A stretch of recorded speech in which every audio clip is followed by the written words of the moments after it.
Welcome to Mojo TV. బులెటిన్ల ముందుగా headlines. వాణిజ్యం సాంకేతికపై భారత్ బ్రెజిల్ కీలక ఒప్పందాలు.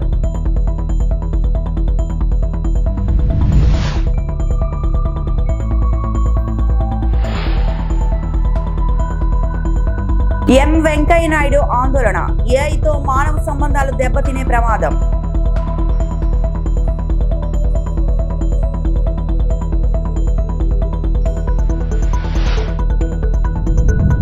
కింజరపు రామ్మోహన్ నాయుడు శ్రీకాళహస్తీశ్వరుని దర్శనం. రేణిగుంట ఎయిర్పోర్ట్ అభివృద్ధిపై కీలక ప్రకటనలు. నరేంద్ర మోదీ మరియు బ్రెజిల్ అధ్యక్షుడు లూయిజ్ లూసియా లూలా దా సిల్వా మధ్య న్యూఢిల్లీలోని హైదరాబాద్ హౌస్ లో ప్రతినిధి స్థాయి ద్వైపాక్షిక చర్చలు ఘనంగా జరిగాయి. ఈ సమావేశంలో భారత్ బ్రెజిల్ సంబంధాలు మరింత బలోపేతం చేయడమే విస్తృతంగా చర్చించారు. ముఖ్యంగా వాణిజ్య విస్తరణ, రక్షణ సహకారం, వ్యవసాయ రంగ అభివృద్ధి, డిజిటల్ టెక్నాలజీ, కృత్రిమ మేధస్సు, పునరుత్పాదక శక్తి, వాతావరణ మార్పు వంటి కీలక అంశాలు చర్చకొచ్చాయి. ఇరు దేశాలు గ్లోబల్ సౌత్ దేశాల అభివృద్ధికి కలిసి పనిచేయాలనే సంకల్పాన్ని వ్యక్తం చేశాయి. అనంతరం భారత్ బ్రెజిల్ మధ్య పలు కీలక అవగాహన ఒప్పందాలు సంతకాలు జరిగాయి. ఈ ఒప్పందాలు వాణిజ్యం, సాంకేతిక పరిజ్ఞానం, విద్య, పరిశోధన మరియు సాంస్కృతిక మార్పిడి రంగాల్లో సహకారాన్ని పెంచే దిశగా కీలకంగా భావిస్తున్నారు. ఈ కార్యక్రమాన్ని ప్రధాని మోదీ, అధ్యక్షుడు లూలా ప్రత్యక్షంగా వీక్షించారు. बीते कुछ वर्षों में मुझे इनसे कई बार मिलने का सौभाग्य मिला है और हर मुलाकात के दौरान मैंने भारत के प्रति इनकी गहरी मित्रता और विश्वास को महसूस किया है। राष्ट्रपति लूला के इस दौर ने ऐतिहासिक एआई इम्पैक्ट समिट की शोभा भी बढ़ाई और हमारी रणनीतिक साझेदारी को नई ऊर्जा भी दी है। मैं उनकी मित्रता और दोनों देशों के संबंधों के प्रति कमिटमेंट के लिए राष्ट्रपति जी का आभार व्यक्त करता हूं।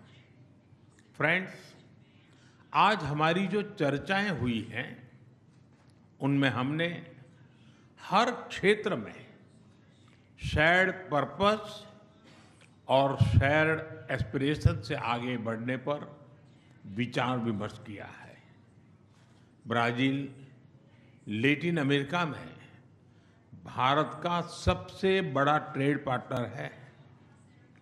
हम आने वाले 5 वर्षों में द्विपक्षीय व्यापार को $20 बिलियन के भी आगे ले जाने के लिए प्रतिबद्ध है।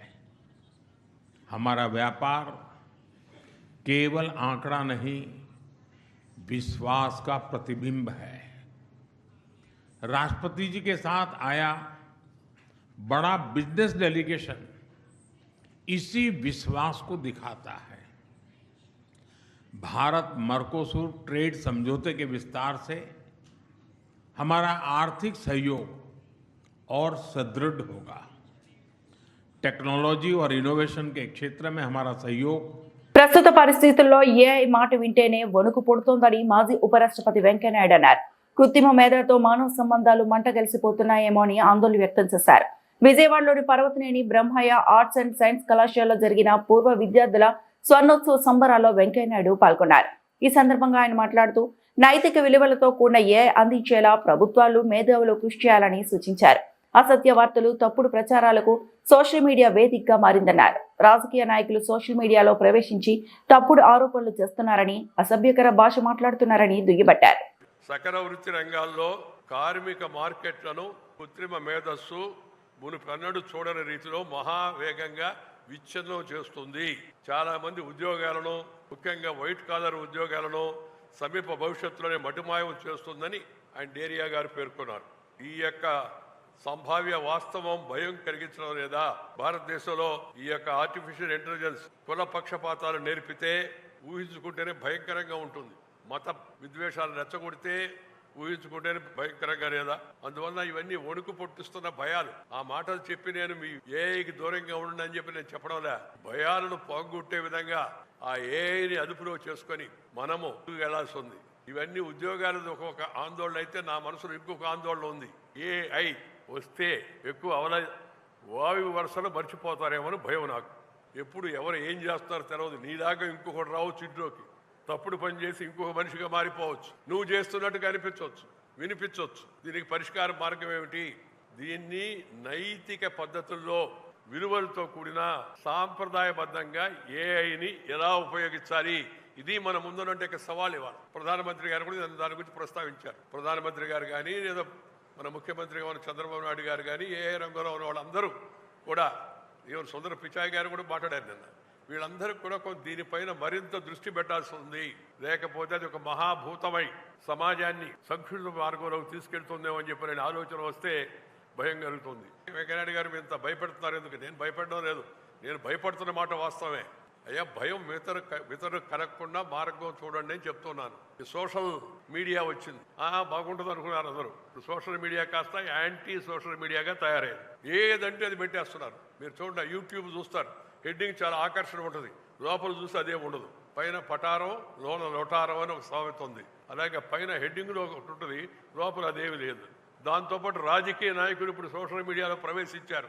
వావి వరుసలు మాని అన్ని రకాలంటే తప్పుడు ఆరోపణలు చేసుకుంటూ ఉన్నారు. ఆ భాష కూడా వినడానికి కూడా అసహ్యంగా, వాసన చూడడానికి కబ్బు కొట్టే విధంగా కొందరు మాట్లాడుతున్నారు. నాయకులని చెప్పుకునేవాడు. ఈ సోషల్ మీడియా దాన్ని ప్రచారం చేస్తుంది విస్తృతంగా. వాళ్ళు ఇటన్నారని వీళ్ళు ఇటన్నారని వాళ్ళు ప్రచారం చేస్తున్నారు. ఈ ప్రభావం సమాజం మీద, పిల్లల మీద, లేత మనసుల మీద ఎలా పడుతుందనే విషయాన్ని గురించి వాళ్ళు ఆలోచిస్తున్నట్టుగా అనిపించడం లేదు. వాడి నాయకులేనా అనిపిస్తుంది. కేంద్ర పౌర విమానయాన శాఖ మంత్రి కింజరపు రామ్మోహన్ నాయుడు కుటుంబ సమేతంగా శ్రీకాళహస్తీశ్వర ఆలయంలో స్వామి అమ్మవారిని దర్శించుకున్నారు.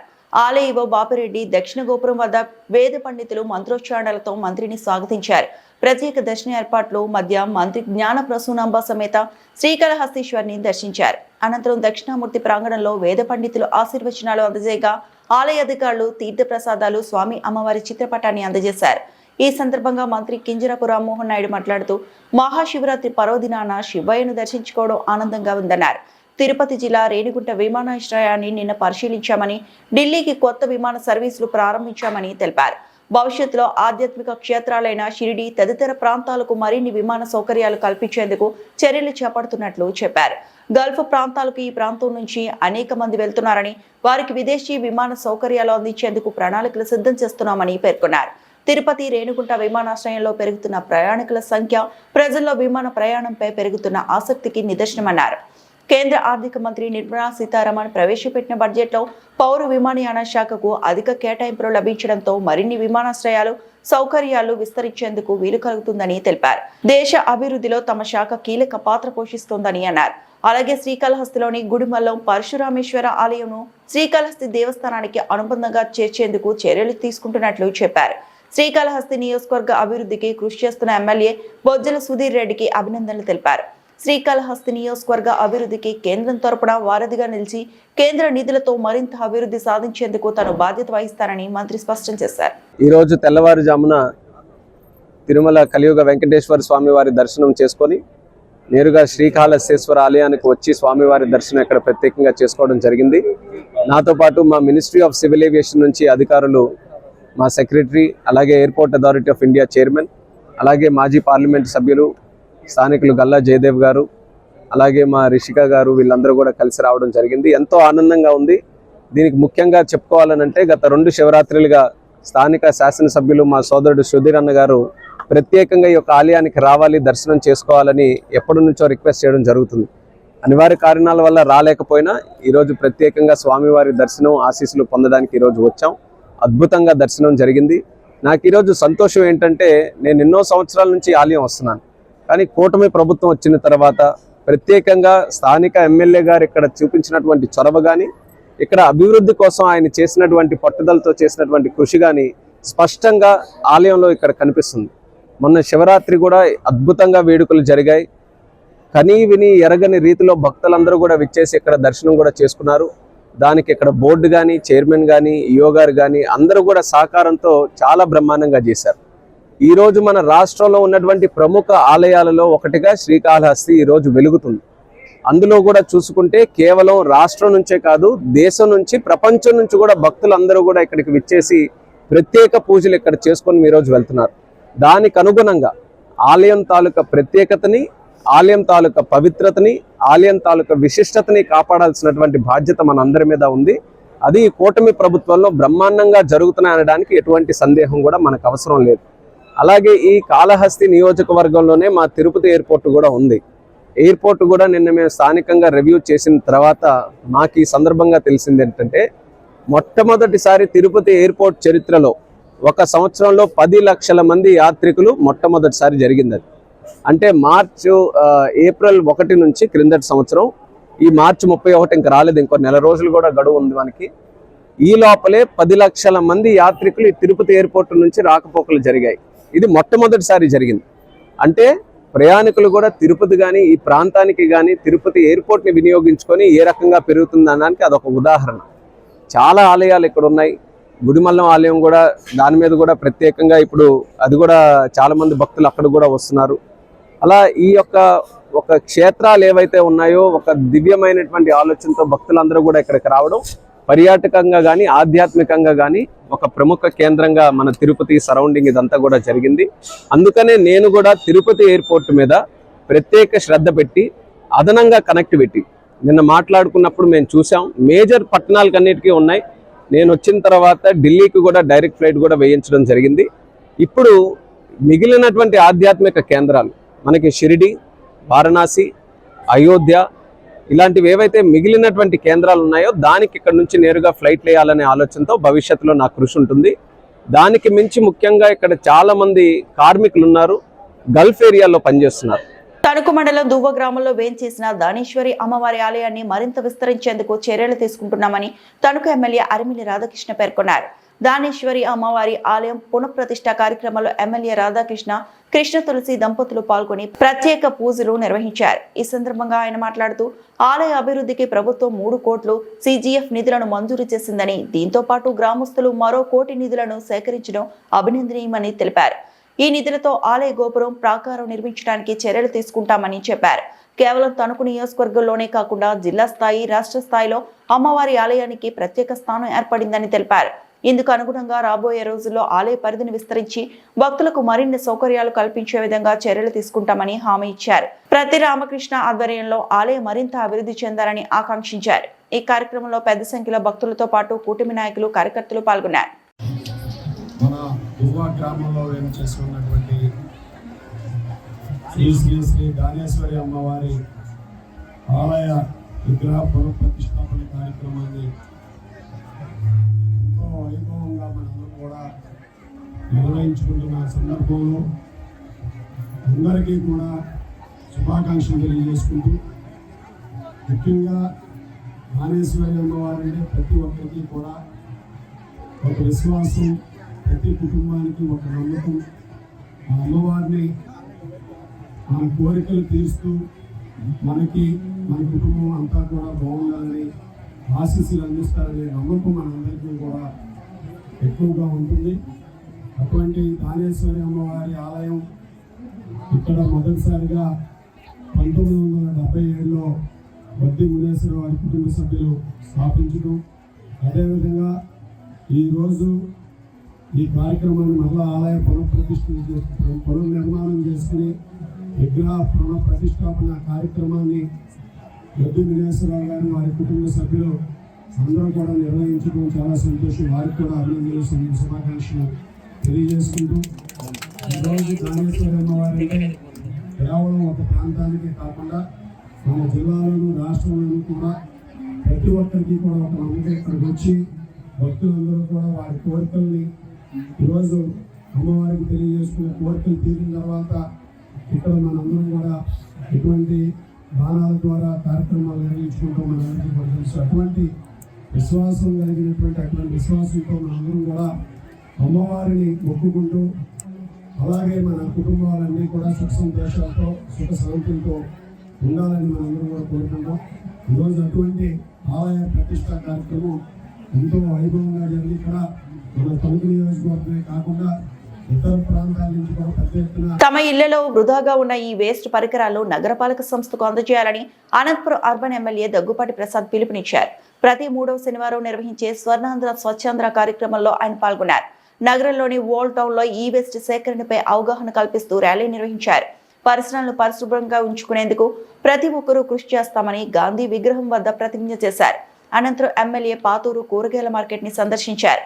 అక్కడ వ్యాపారులు వినియోగదారులతో మాట్లాడి చెత్తను ఎక్కడ పడితే అక్కడ వేయవద్దని, దీనివల్ల మార్కెట్ అపరిశుభ్రంగా మారుతుందన్నారు. మీరు సహకరిస్తేనే మార్కెట్ శుభ్రంగా ఉంటుందన్నారు. ఈ సందర్భంగా ఎమ్మెల్యే మాట్లాడుతూ అనంతపురం లాంటి నగరాలు, పట్టణాల్లో ఎలక్ట్రానిక్ పరికరాల వాడుక ఎక్కువగా ఉంటుందని, ఈ క్రమంలో పాత వాటిని పడవేయటం వల్ల అత్యంత ప్రమాదకర రసాయనాలతో కలుషితమవుతుందన్నారు.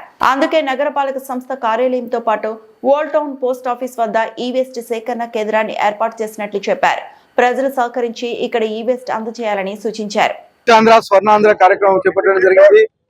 మా ముఖ్యమంత్రి నారా చంద్రబాబు నాయుడు గారి ఆలోచనల మేరకు ప్రతి 3వ శనివారం ప్రతి కాన్స్టిట్యున్సీలోనూ ఈ కార్యక్రమం ఏర్పాటు చేయడం జరిగింది. ఈ రోజు అనంతపురం అర్బన్ నియోజకవర్గంలో ఈ వేస్ట్ మీద ఈ రోజు ఈ కార్యక్రమం చేయడం జరిగింది. ముఖ్యంగా అంటే ఈ ఎలక్ట్రానిక్ సంబంధించిన వేస్ట్ ఎవరు ఇళ్లలో ఉన్నా గానీ, మా మున్సిపల్ సిబ్బంది కాల్ చేసినా గానీ, లేకపోతే మున్సిపల్ ఆఫీస్ లో కౌంటర్ పెట్టాము, ఆ కౌంటర్ తీసుకొచ్చి ఇచ్చినా కానీ కలెక్ట్ చేసుకొని ఈ వేస్ట్ ఏదైతే ఉందో దాన్ని ఒక చోటు చేర్చి మొత్తం అంతా మా స్వచ్ఛాంధ్ర కార్పొరేషన్ పంపించడం జరుగుతుంది. ముఖ్యంగా ఈరోజు మా తెలుగుదేశం ప్రభుత్వం వచ్చిన తర్వాత మా ముఖ్యమంత్రి నారా చంద్రబాబు నాయుడు గారి ఆలోచనల మేరకు ఈ కార్యక్రమం చేపట్టడం జరుగుతూ ఉంది. ముఖ్యంగా అంటే పల్లెల్లో అయితేమి, పట్టణాల్లో అయితేమి ప్రతి 3వ శనివారం చేయడం జరుగుతూ ఉంది. ముఖ్యంగా పబ్లిక్ కి అవేర్నెస్ ప్రోగ్రామ్ అంటే లీడర్లు కానీ అలాగే మా ఆఫీసర్స్ కానీ వెళ్ళి ప్రతి ఇంటికి డోర్ టు డోర్ క్యాన్వాస్ చేసి పబ్లిక్ అవేర్నెస్ చేసే కార్యక్రమం అని చెప్పేసి తెలియజేస్తూ ఈ అవకాశం ఇచ్చిన అందరికీ ధన్యవాదాలు తెలుపుతున్నాను. పశ్చిమ గోదావరి జిల్లా నర్సాపురంలో ప్రయోగాత్మకంగా డ్రోన్ సాయంతో కొత్త విద్యుత్ లైన్ ఏర్పాట్లు ప్రక్రియను చేపట్టారు. నర్సాపురం నుంచి ఎలమంచలి సబ్ స్టేషన్ వరకు సుమారు 15 కిలోమీటర్ల మేర 11 kV కొత్త విద్యుత్ లైన్ బిగిస్తున్నారు. ప్రయోగాత్మకంగా డ్రోన్ సాయంత్రం చేపడుతున్న ఈ పనులు శరవేగంగా సాగుతున్నాయి. రోజుకు కిలోమీటర్ మేర కొత్త విద్యుత్ వైర్ను బిగిస్తున్నారు. 10 మంది కార్మికులు చేయాల్సిన పని 2 కార్మికులు డ్రోన్ సాయంతో చేపడుతున్నట్లు ఈపీడీసీఎల్ ఎగ్జిక్యూటివ్ ఇంజనీర్ మధుకుమార్ చెప్పారు.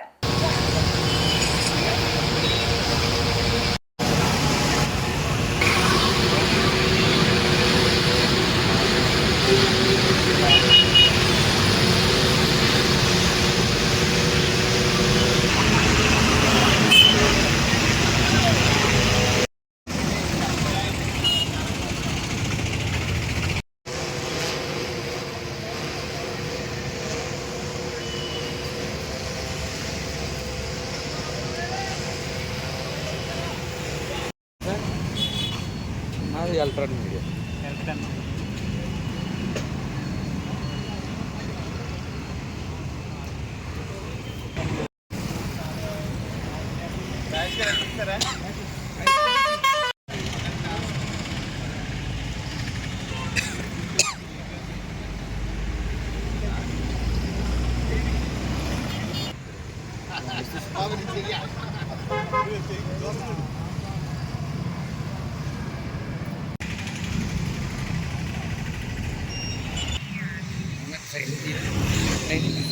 ఆపరేటర్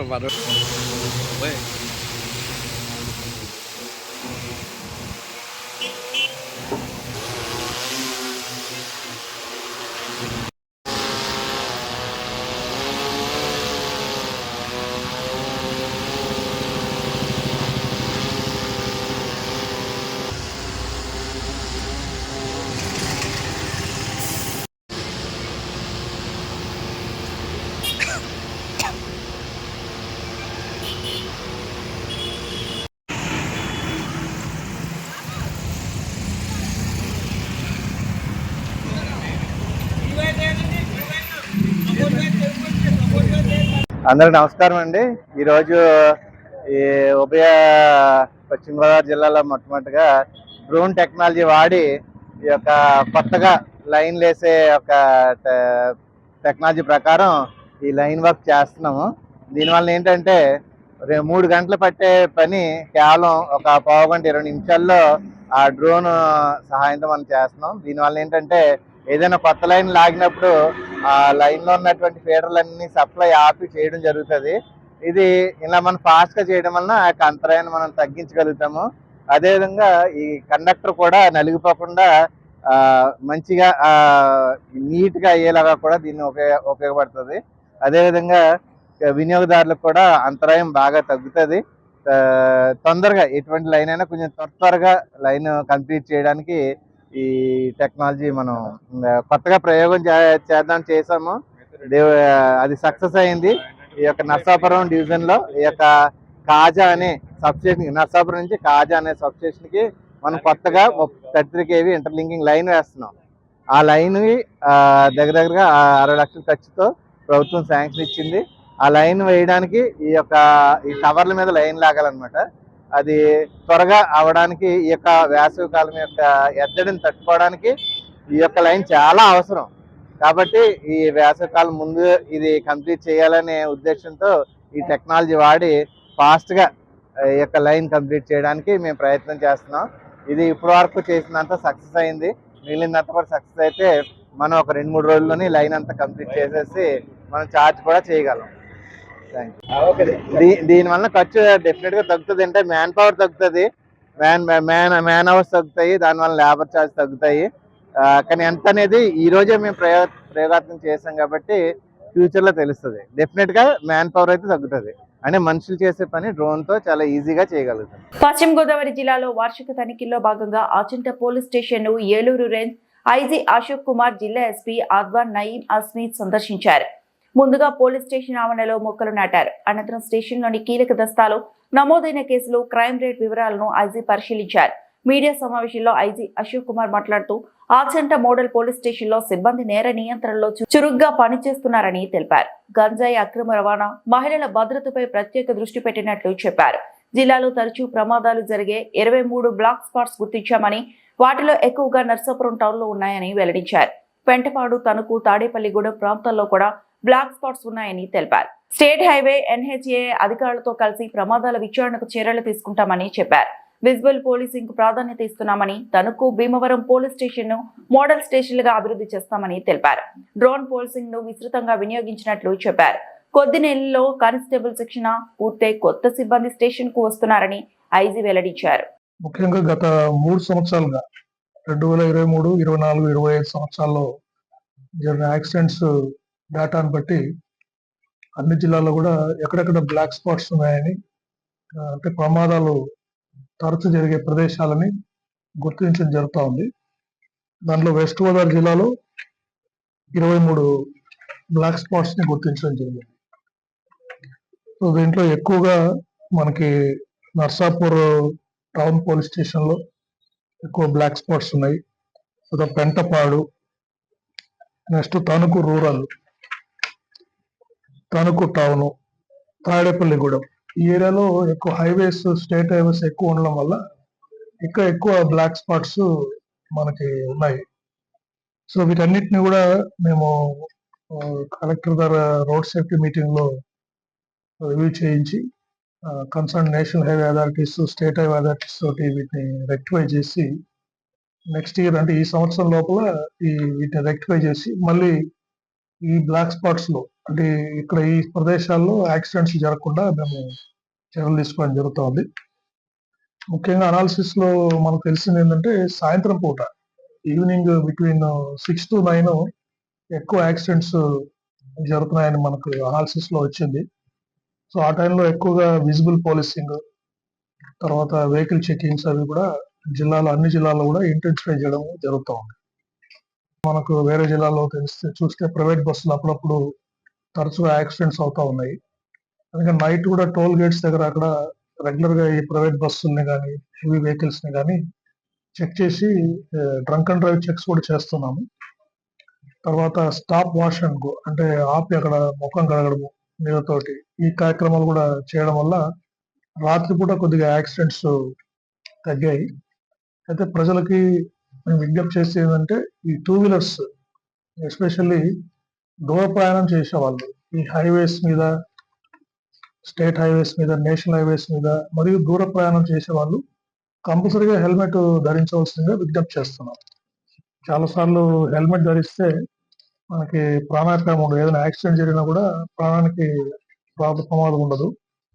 కాబట్టి దీని విధంగా మేము దూర ప్రాంతాల వాళ్ళు హెల్మెట్ వేసుకునే విధంగా కూడా మేము ఎన్ఫోర్స్మెంట్ చేయడం జరుగుతుంది. తర్వాత డ్రంక్ అండ్ డ్రైవ్, నైట్ రాత్రి మద్యం సేవించి తిరగడం, డ్రైవ్ చేయడం, దీనివల్ల కూడా ఎక్కువ ప్రమాదాలు జరుగుతున్నాయి. ఈ 2 ఆస్పెక్ట్స్ మీద మేము దృష్టి పెట్టడం జరుగుతోంది. తర్వాత ఈ చిన్న పిల్లల మీద నేరాలు, పోక్సో కేసెస్, మహిళల గురించి, అత్యాచారాల గురించి కూడా ఎప్పటికప్పుడు అప్రమత్తంగా ఉన్నాము. ఎవరైతే ఇటువంటి నేరాలు చేశారో వ్యక్తులు, వాళ్ళ మీద షీట్స్ కూడా ఓపెన్ చేయడం జరిగింది. తర్వాత కొన్ని ఇంపార్టెంట్ కేసెస్ కూడా మేము వాటిని ప్రత్యేకంగా మానిటర్ చేస్తూ శిక్షలు పడేటట్టు కూడా ట్రయల్స్ మానిటర్ చేస్తున్నాం. ఇటువంటి కేసుల్లో సెన్సేషనల్ కేసెస్, చిన్నపిల్లల మీద నేరాలు పడినవి. సో ఇంకా కాకుండా విజిబుల్ గా ఇటువంటి నేరస్తులు ఎక్కడున్నారు, ఈ శక్తి టీమ్స్ కూడా జిల్లాలో ఉన్నాయి. అవన్నీ కూడా మేము చర్యలు తీసుకొని మహిళల మీద నేరాలు, ఎటువంటి సీరియస్ క్రైమ్స్ జరగకుండా మేము చర్యలు తీసుకోవడం జరుగుతూ ఉంది. ఆల్రెడీ గంజాయి పూర్తిగా దాదాపు అదుపులోకి వచ్చింది.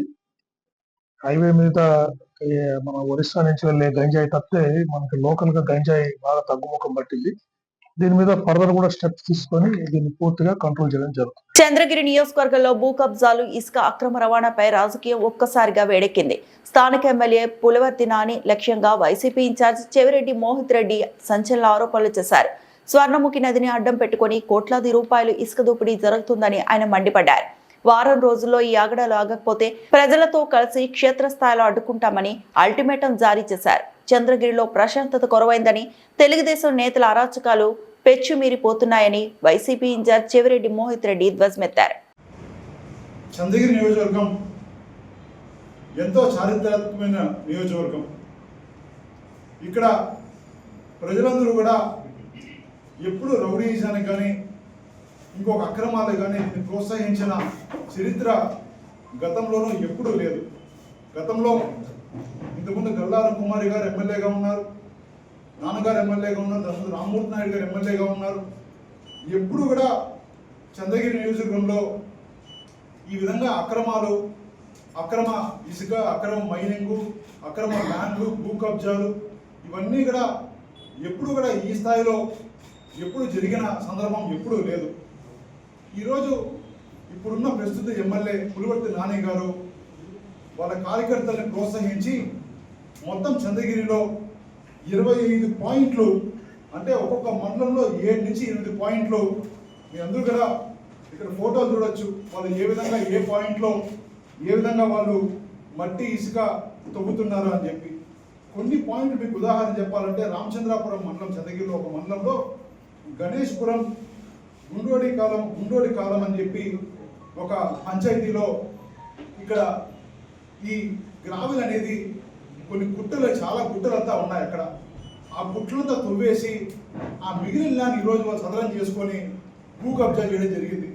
అంటే ఒక గ్రావెల్ తవ్వడమే తప్పుడుగా ఈ విధంగా టిప్పర్లు పెట్టి ఇవన్నీ పెట్టి తవ్వడమే తప్పు అంటే, ఆ తవ్వేసి దాన్ని చెదురు చేసి ఈరోజు పూర్తిగా దాన్ని వ్యవసాయం పండించుకొని టీడీపీ నాయకులు కొంతమంది దాన్ని భూ కబ్జా చేయడం జరిగింది. శ్రీరామాపురంలో ఎకరా 3 నుంచి 4 కోట్ల రూపాయలు ఈరోజు లోపల వేసుకున్నా కూడా కాస్ట్ ఉంటుంది. అలాంటి చోట సుమారు 10కి పైగా ఈరోజు గుట్టలు తవ్వి అక్కడంతా కూడా ఆ ల్యాండ్ని కబ్జా చేయడం జరిగింది.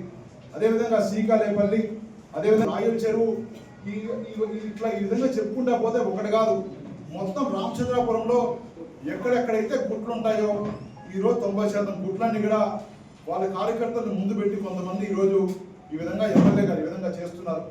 అదేవిధంగా చంద్రగిరిలో కూడా ఈరోజు మీరు చూస్తే రంగంపేటలో నాగపట్ల చెరువు, మీకు అందరూ తెలిసి గతంలో నాగపట్ల చెరువులో 2024 సంవత్సరంలో మొదటి జనవరిలో అట్లా ఒక పిల్లడు ఒక అతను చనిపోతే ఇదే ఎమ్మెల్యే గారు వచ్చి ఆ రోజు ఇది తప్పని చెప్పి ఈ విధంగా ఎక్కడో ఎవరో తొక్కుంటే మా మీద నిందలేసి ఆ రోజు ఆ పెట్రోల్ బాటిల్ ముందర పెట్టుకొని ఆ పోలీస్ స్టేషన్ ముందర కూర్చొని ధర్నా చేయడం జరిగింది.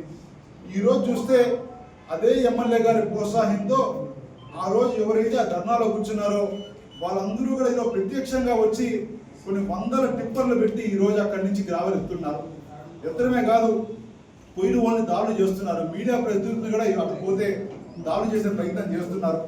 అక్కడ ఒక్కటే కాదు, చంద్రగిరిలో ఇందిరమ్మ కాలనీలో మల్లయ్యకుంట అనే ఒక ప్రాంతంలో, అదేవిధంగా పత్తి గుంట అని చెప్పి చంద్రగిరి టౌన్లో భీమవరం ఫారెస్ట్ ఎక్కడైతే నారావారిపల్లి ఉందో చంద్రబాబు నాయుడు గారి ఊరు పక్కనే భీమవరం ఫారెస్ట్, ఆ ఫారెస్ట్లో కూడా వాళ్ళు ఎత్తే ప్రయత్నం చేస్తున్నారు.